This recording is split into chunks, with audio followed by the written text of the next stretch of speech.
সেই মানুষটার জীবনটা এক ধরনের নীরব যুদ্ধ।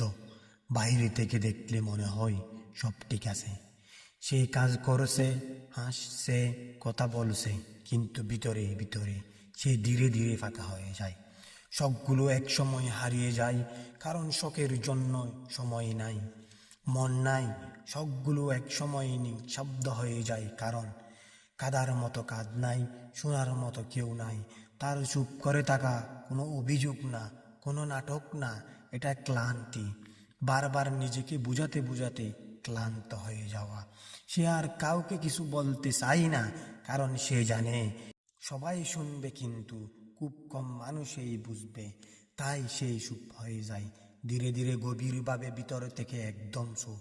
তার হাজারটা কারণ লাগে না চুপ থাকার জন্য, কারণ তার জীবন এমন কিছু ঘটনা ঘটে গেছে যেগুলো মানুষকে একাই সহ্য করতে হয়।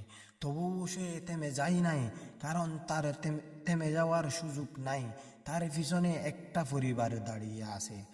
এই নীরব মানুষটাই সবচেয়ে শক্ত, কারণ সে ভেঙে গিয়েও প্রতিদিন নতুন করে নিজেকে জোড়া লাগায়।